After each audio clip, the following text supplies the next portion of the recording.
Welcome to the Business Lockdown. I'm co-host James Ash. And I'm co-host Phil Scaife.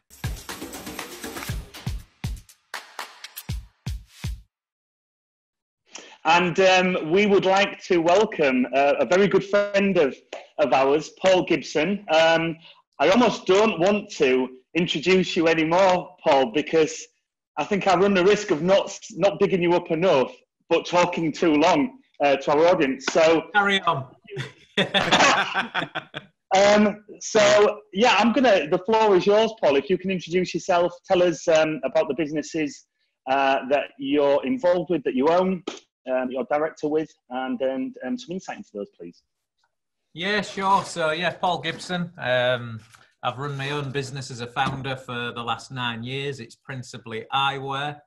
It started off with an idea called fan frames, which was a concept where we license with Premiership football clubs and use their brand on glasses for kids, teenagers and big kids to celebrate their club through their eyewear. It'd never been done before, and we have done that successfully. We're in a major retailer, Specsavers, and supply something like 150,000 units a year to them. Principally teens and young children wear those. So that's gone really well. I've got a good story about that. I'll tell you later on if it comes up. But over that 9 years, as a founder, we've come across many problems. Obviously, recent times being one of them that we're tackling at the moment. But as a founder, I've had to pivot. I've lost countless times we've had to pivot the business. We got an order from JJB in the very early days. It was like 6 months into we started, and we thought we'd made it because it was such a big order, and then they went bust. So we had that to deal with. At that time, my brother was like a hound. He clawed the money in, and we survived. And I've got countless of those stories to go over. But principally where we sit now, we supply Specsavers annually. We run those pivots across 6 websites, being reading glasses, obviously fan frames itself, monocles, which was an odd one that we was involved with together a number of years ago. They sell all around the world. And very recently, last year, was probably one of, alongside the good things that we've done, is one of the best things I did was launch our own designer eyewear label, 56 SKUs last year on Joiuss.com. It was my nana's love, sort of 50s retro eyewear. And we managed with our own cash flow to launch that last year. It's probably one of the biggest achievements I've ever done. So I've been working on that to date. And another pivot for us, which is very relevant for people at the moment, was about 2.5 years ago, my business spidey sense kicked in, and any business people out there knows exactly what that is. It's when you know you've got to change something, you don't know if you're going to do it, but the senses take over and you do. And one of the biggest things was we very much are within a wholesale industry in the optics profession. So selling to small independent practices, it's a numbers game, try and get as many as possible on the books. And we saw that diminishing because of the multiple retailers in the space and now online. And we pivoted then towards digital. So before I did that, I did the digital deep dive with VaynerMedia. A guy called Gary Vaynerchuk, who many of you watching will know, was there. And I was with their senior team because, like a lot of business owners, I was thinking, well, I want to invest in digital marketing and the digital space because that's what's going to be our future in 10 years' time. But thought, well, if I'm going to do it, I want to do this right. And you can spend a truckload, I tried not to swear there, a truckload of money, replace something with a T, and go in and get it right. So that was very interesting at the time. And obviously we went afterwards, James, we got a fireside chat and we did all of that. And I got to know you really well. That was another good outcome of that. We got to know each other really well. And so I've spent now nearly 2 years in that space, and would say at least for my business and a few others, I've been helping you guys and coming together with you guys on a few things. But I would describe myself, I wouldn't have 10 years ago, but I'm an eternal entrepreneur. There's just something in me that wants to solve problems, create things, and learn. I mean, you guys know I'm an absolute animal when it comes to learning. And if there's one tip I could give anyone right now is that, I think, Phil, you mentioned it in the previous video with Simon, is you've got the time, you've got the energy and desire to get through this, then this is what this is the game. It's in here. If you can get this right in here. I was speaking to a supplier this morning, and a customer this morning, and he said a great phrase. He said it's going to bring the best in. It's going to bring the best out of people, but it's also going to bring the worst out. And we've all seen that with pictures of people not adhering to the 2 meter rule and all the rest of it. But let's not dwell on the worst.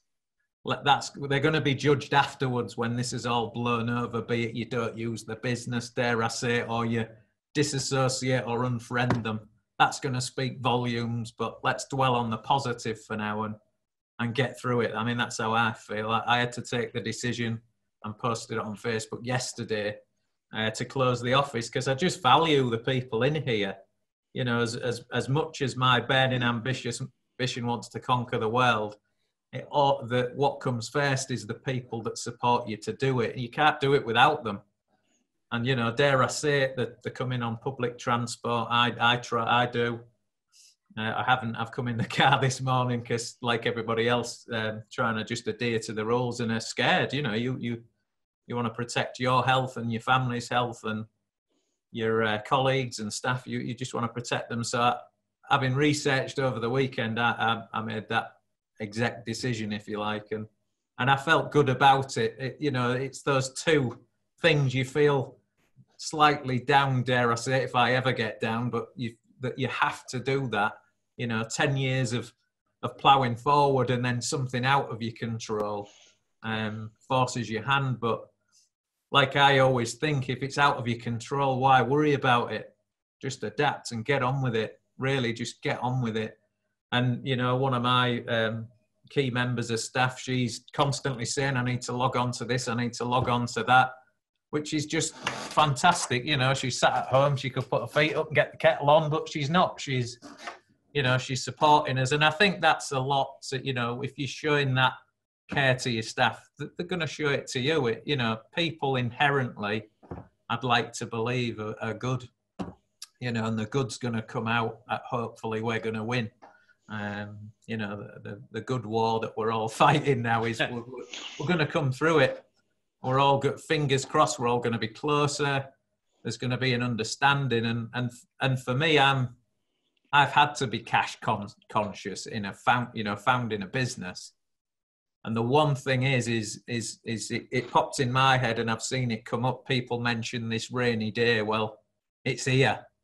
You know what I mean? It is here. And if there's it's a storm, isn't it? It's a storm. If there's anything positive that you can take from something like this, it's education. And I think we've all been on this upward trajectory after 2008. And I mean, not me per se, and a lot of people aren't. But if you could have just put something by, or for the future, just say to yourself, I am never going to be in this position again if this happens. It's as simple as 10% of what comes through the door, put it safely somewhere. Because that is literally what is keeping it, has made the decision for me easier to say, stay at home, guys, and I'm still going to pay you. Mm-hmm. If it's 80%, I'm going to top the 20 up. Yeah. You know, and the other thing is when you're employed, there's this idea that you're safe. You're not, because the person running the business is it's just as hard for them to get the next customer, the revenue in, blah, blah, blah. We all know that. Nothing is set, nothing is safe, and nothing is forever. Now, if you've built the skills up like I have, and I put this on Facebook, for the last 9 or 10 years, there should be a confidence that runs through you. But if the cash runs out, I'm going to swear, fuck it. I'm going to stand back up and I'm going to do another 9 years, because it's in you. Yeah. And those leaders amongst them, I'm not the only one. I'm getting a bit goosebumpy and a bit emotional, but I'm not the only one. Phil, you're the same. James, you're the same. I'm sure everybody watching it is the same. You've got that in you. We're going to get through it. And yeah, so what? You might owe some money. You might have to start again. Great. Rock on the challenge. That's how I see it. If you get through it and all the bits that you've put in place are safe and wonderful, then think differently afterwards. You know, if we all scrape through by the skin of our teeth, then think differently afterwards. What's my objective? Is it for something fancy on the drive, or can I employ another person and develop that person? We need to think about things differently, because where we've been looking, and not everybody, you know, we're like-minded, and I'm sure people watching are like-minded, but drop that pretense that you are someone and you're going somewhere because you've got something. No. We have collectively got to think differently. I mean, you know myself, like helping you guys is up until last week, it was all free. I was about to. Yeah.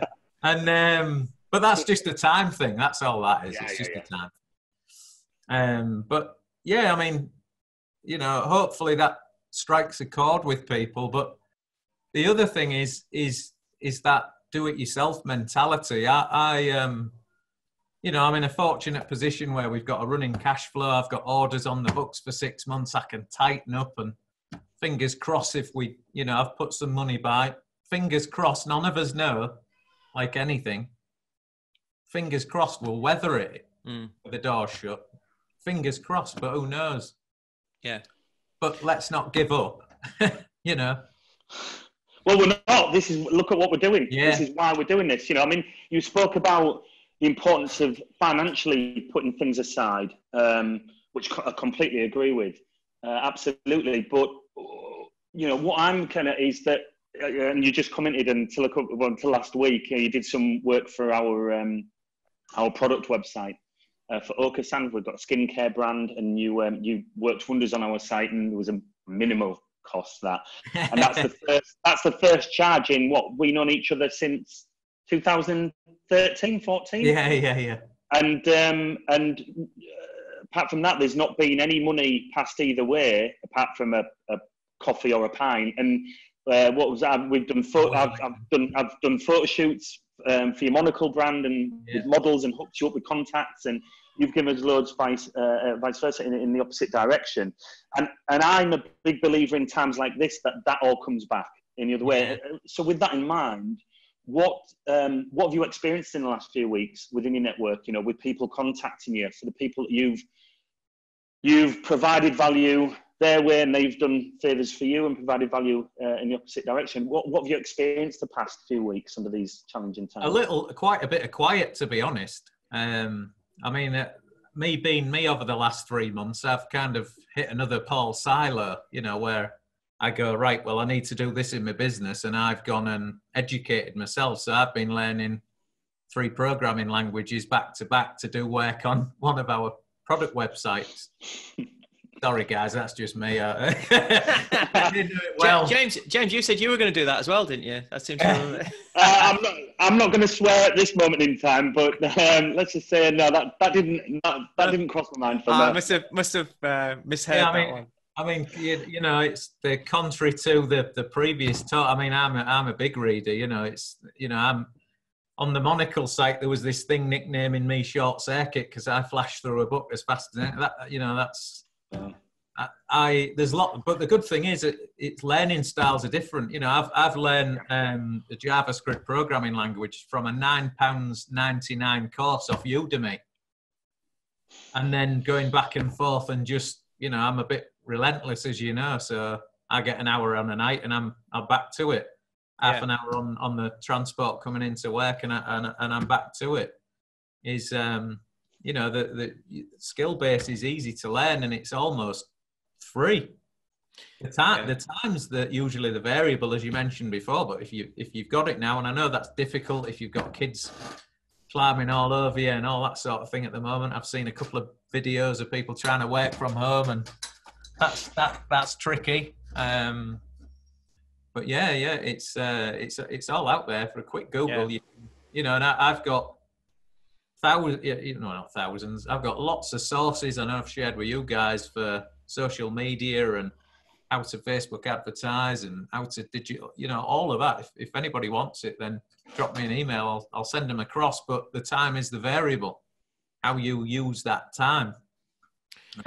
Just on that, you're one of the most avid learners I think that I know, by a considerable mile.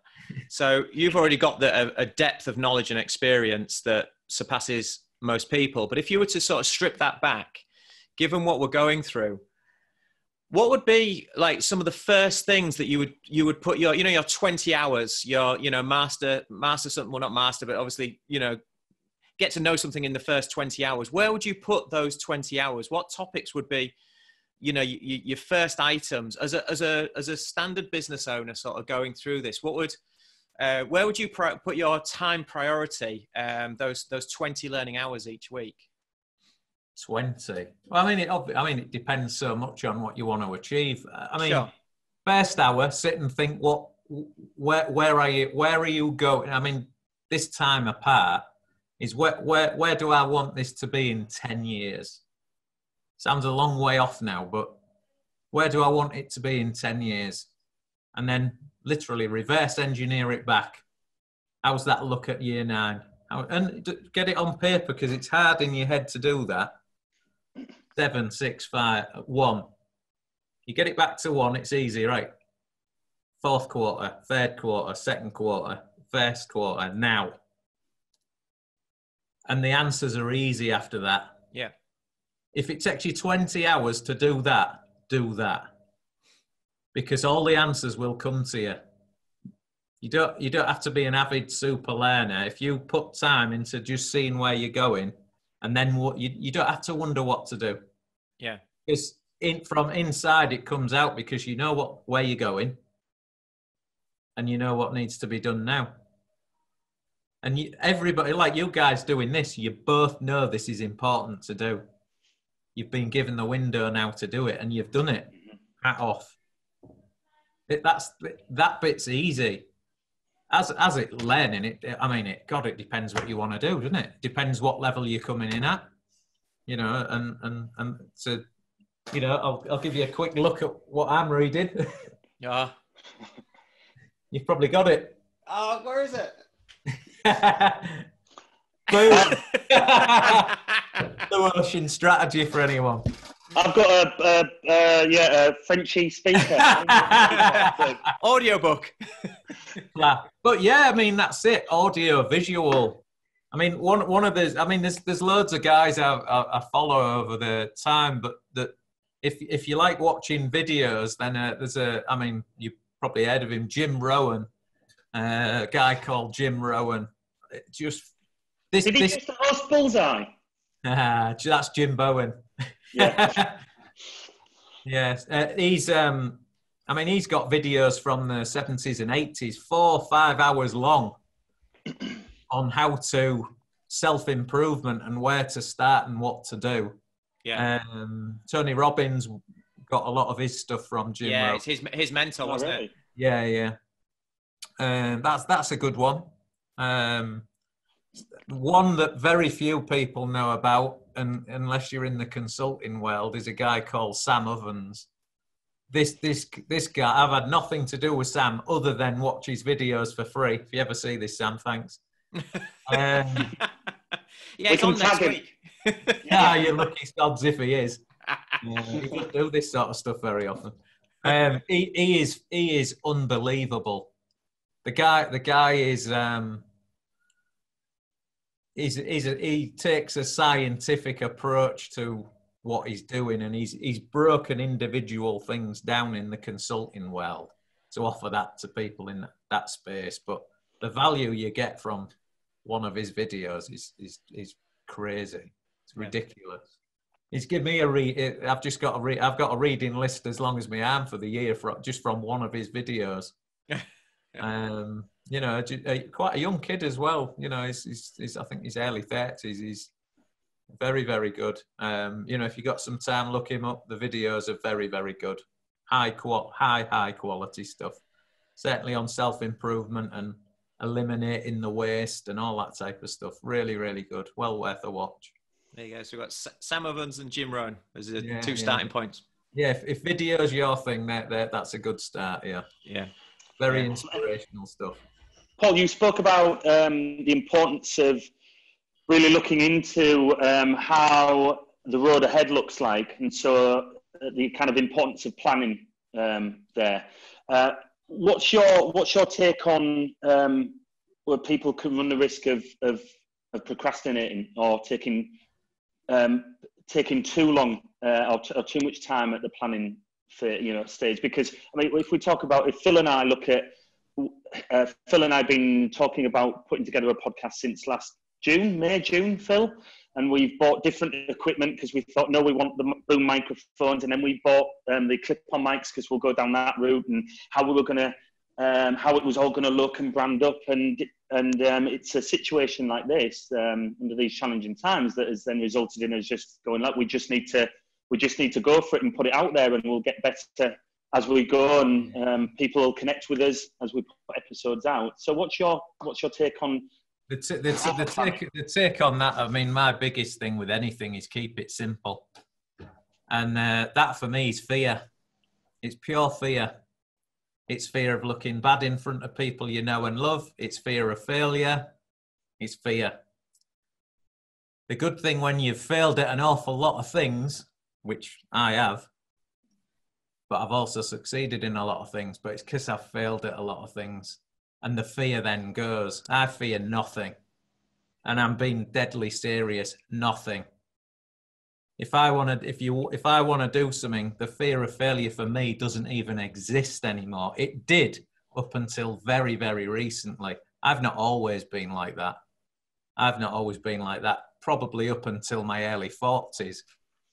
But this experience over the last 9 years and the ups and downs I've had, I've just got this, and I'll go back to it, what's in between your ears, correct. So that's dropping family stuff that we all have, you know, insecurities, all of that sort of stuff. You realise you get to a point in your life where you kind of grow up, finally. No. And you touched on it pre-talk about even this being jovial, and do you get the line right and be serious enough about this times? Is you can't fear that. You've just got to be natural. You have to be natural. People will make mistakes all over the world saying stuff which they're going to regret at this moment in time, but they'll find their audience. People will either love it or they won't. And you've got to go. There's no point in trying to convince anyone. You can't, because our bullshit indicators are 99.999%. You go with what's authentic to you, end of, mistake or not. There's no point in fearing anything, because what you kind of realize, and what I've realized is when you do, nobody's watching anyway. Everybody's got their own shit to deal with, especially now. You know, when you're thinking, I can't even walk 2 meters next to someone now. You know, what they're going to be bothered if you've got a zit on the end of your nose. And that's what a mistake is, isn't it? That's it. So hats off to you guys, because you've got over the fear to do this. And for anybody else watching, is creativity comes from doing an awful lot of different things. And you can't be good at all different things, but what you can do is have a go. And you can forgive yourself. Pat yourself on the back for simply having a go. That you try.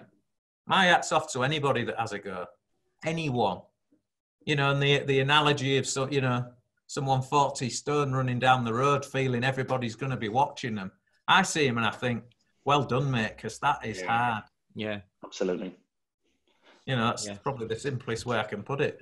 So what was the recent thing you spoke about where we spoke about quantity and quality, and there was two groups. So I was reading about a photography tutor, and he took his class and he split the class half and half, and he said, right, so one side of the class for the next 3 months, I'm going to mark you on the quality of the photos that you hand in. So I just need like 1 or 2 photos a month of the highest quality you can do. The other half of the class, he says, right, I'm going to mark you on the quantity of the photos that you do. So one half is briefed, just go for the perfect shot. And the other half is like, just keep taking it. And at the end of the 3 months, all of the best quality photos were in the half that did the quantity. And obviously, you know, they found straight away that if you take away the fear of failure and the procrastination about taking the perfect photo off the bat, if you're in that mentality, you're never going to take any photo because it's never going to be perfect. Whereas the other half would just sort of like take a load of photos. Okay, I can do that better. Take a load more. Their failure measure was different to the other half, and so it didn't exist. And yeah, it really resonated because it's exactly what you just said there, Paul. You just yeah, we I had a day down with you guys at Pink, sort of almost our own little digital deep dive, didn't I? One after and thoroughly enjoyed it, and much appreciated as well. Yeah, it was very good. I enjoyed it. It was great. Great team. One of the things that came out for me was, I mean, I discussed it at length. Is the creative side of things, especially digital marketing. Is that the fear or the thinking that you've got the perfect concept and the perfect ad to go out on the platform and it bombs, you know, and then you'd think, oh, well, I'm going to give this up. You know, I thought that was the perfect ad. When you've got, if there was 10 of you in the room with 10 different ideas, the perfect platform for it is Facebook, because shove the 10 ideas out there and, you know, put a 1/10 of the budget behind each one and then just sit and watch the stats. Yeah. Market will tell you what the best post is. Yeah. There's a guy called Dane Maxwell. He's just recently started a podcast, and his line is that the thing that business owners don't really appreciate is that we don't get to decide what works. That's not in our remit, you know, but what is in our remit is to listen. And as you've said all along, pivot. So I think that's really, that resonates. It's very true to this platform, to what we're doing here. Because we're speaking with amazing people under pretty sensitive, challenging times, and putting it out there. And we'll see what the audience take up on it is. I mean, what they want, how they want it. You know, what we're thinking about the group right now could be very different in a week, a month, a year's time. However, we could have spent far too long in the planning phase, in the planning stage, on what we think the audience wants, and we might not be recording live now. We might be still, you know, sitting down trying to figure out what's going on, how we need to be sensitive, how we need to filter our content. Even the Prime Minister did that on Friday, didn't he? He said to the journalist, "Is this good for you?" He literally asked the question. Yeah. And the question he asked garnered my respect like that. Yeah. Because I thought, there's a guy who's going to pivot if he needs to. Yeah. I thought that was great. Just on that, how do you rate the UK's government of this? Let's say out of 10 without using the number 7. Oh yeah, it's a lucky number. Well, no, I won't want to be on the box making the decisions. Yeah. You know, so he is. You know, by hook or by crook, or however you think about it, he is. And how do you make the right decisions? It seems to me that they're going from the scientific facts rather than hearsay and panic. It seems to me that they already know what they're doing. But the UK is the UK. We're a stubborn bunch of mules. You tell us to do something and we'll do the opposite. Yeah. They know that. That's the country's psychology. That's what's got us where we are. Yeah. You know, we rebel, we create, we do our own thing, and then, you know, hopefully sell it to the world. They know that. They're not stupid. And to me, the measured approach is, I think, within 6 or 7 hours were going to be fully locked down. But if you'd have told us all that last Sunday, last Sunday, would you have gone into the office? Would I? Probably. You know, I'm thinking very differently now. Yeah. But is that because they've handled it well? The good thing is the decisions have been made. There's no alternative. We now know we all know deep down where we need to be and what we need to do. And I think the majority of us are feeling people have made that decision over the weekend or on Friday. We've seen all the major businesses close the doors. That's not easy. You know, it's not a decision you make lightly. Mm-hmm. You know, it doesn't happen overnight. There's a lot of things that have to be put in place. But what's nice is you know, especially with a business backup, I know there was some backlash from the self-employed, and probably quite rightly so. That seemed to be marginalised. But I think on the whole, when I was watching it, I don't mind saying I got quite emotional, probably for the first time ever, anything political, just because I felt that, certainly as a business owner, a father, a friend, a brother, I felt that, God, for once, it looks like we're doing something rational and we're being looked after. You know, I kind of pride I mean, how often do I ask anybody for anything? You know, I hate it. If I owe people 5 pence, I'll give it to them tomorrow. Yeah. But I thought, great, that we're being looked after. You know, and it's up to us, I think. I mean, I'm repeating myself, but we've got to get on board with that. Yeah. You know what I mean? Pass that down, just pass that on as far as you can in regards looking after people. You know, where do I want to be in 10 years? I want an amazing eyewear business that's trading off the charts, employing lots of people and putting positive things back into society. Of course I want that. Is that the focus right now? No. People have got to be the focus now. Yeah, that's one of the things that's come from this, isn't it?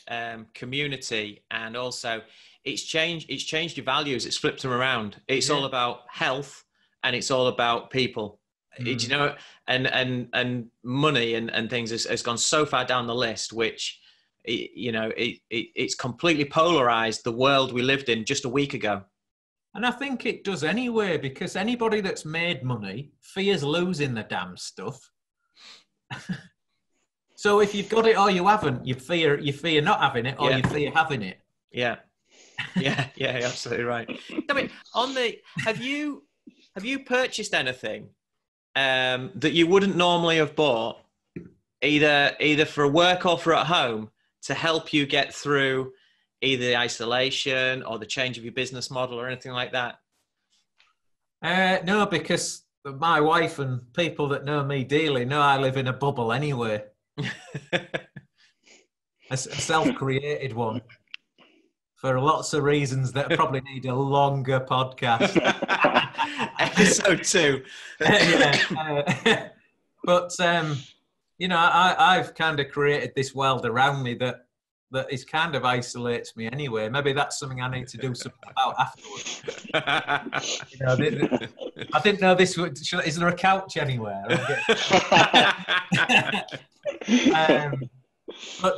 So for me, I don't buy an awful lot. I bought a few books a couple of weeks ago. I'll look forward to diving into them.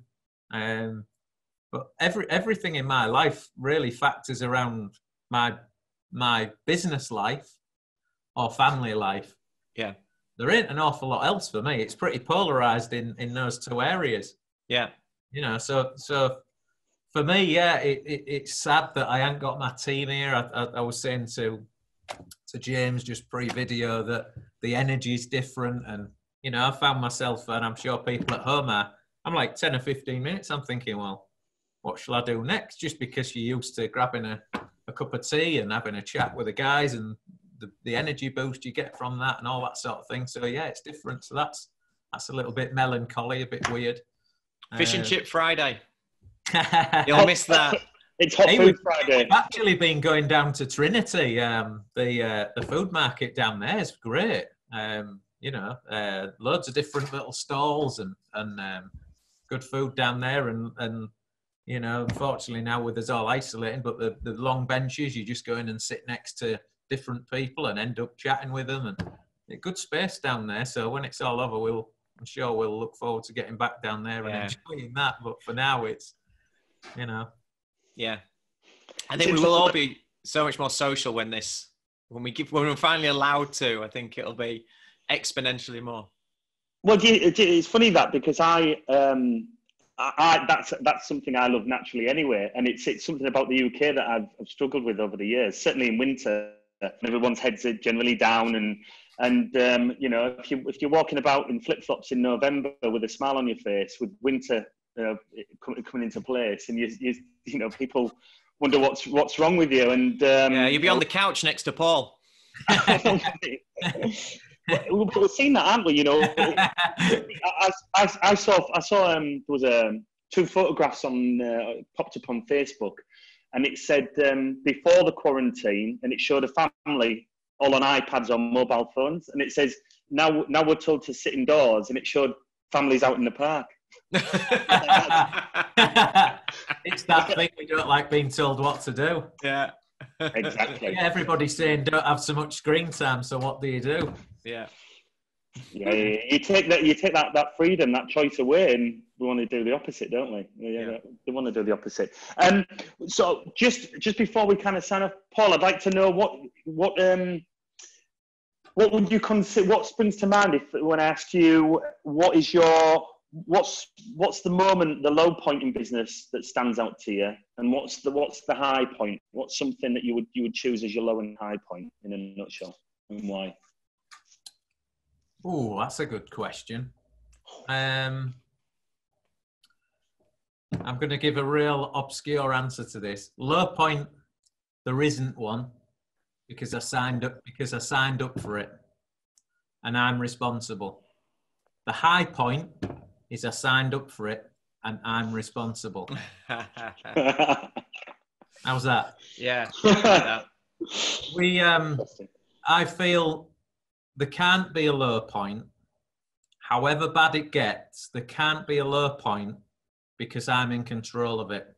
That's the biggest problem right now. We're not in control of what's going on. That's where the fear comes in. It's where the panic comes in. I've had low points in the 9 years. Of course I have. To say that I haven't, I'd be lying. That I've had all sorts of things happen. Losing staff for whatever reason, just on a lots of reasons. But the very fact that I have got the opportunity to take part is the high point, and I think you've got to remind yourself of that on a daily basis, especially if it gets tough. But probably like a lot of people watching, when it gets tough, weirdly, I kind of quite like it. Yeah.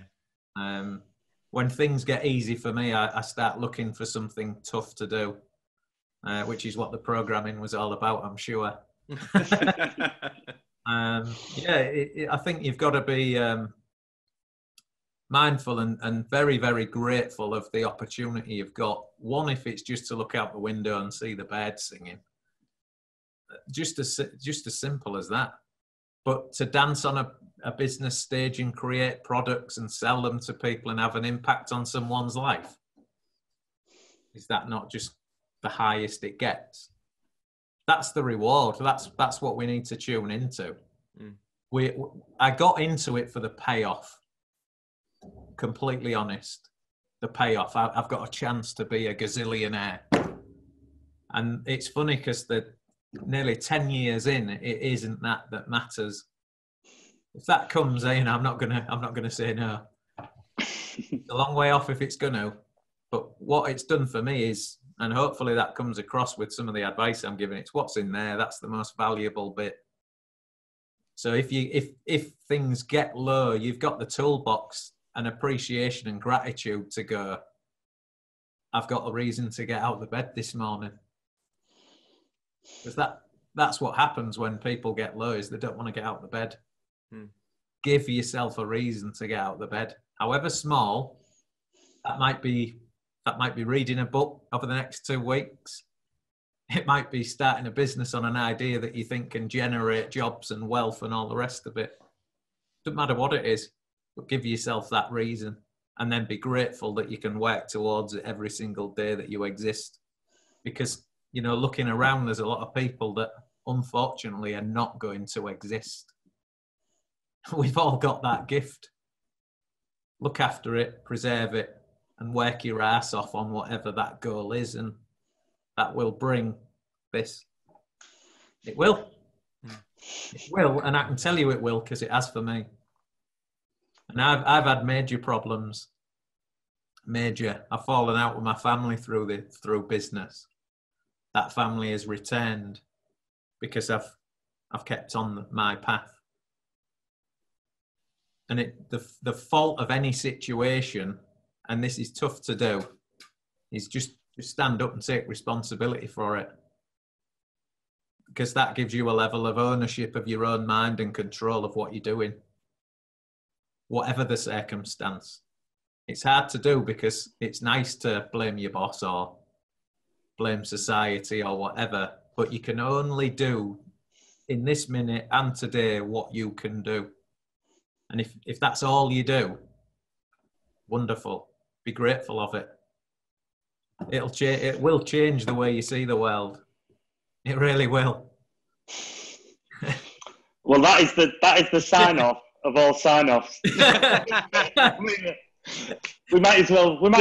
You've gone quiet. What's wrong? You've silenced him. So people are like, oh, what happened with that Facebook group? You know, like offering supporting businesses. Yeah, we you know, the bar was raised as high as that's signing off Paul Gibson style. Well, amazing to have you on board, mate. Thank you so much for your time. Incredible, which isn't a surprise. You know, we've known each other for a long time. Yeah. Many people are watching this, and this is their first time of you coming onto their radar. I know you'll be an active member of the group whenever you're able to be, whenever you've got the time to instill some confidence and knowledge. Where can people find you? So what's your websites, your social hooks? Oh, I've got too many to list them all. Just email me if you need anything. Just email me direct, paul@fanframes.co.uk.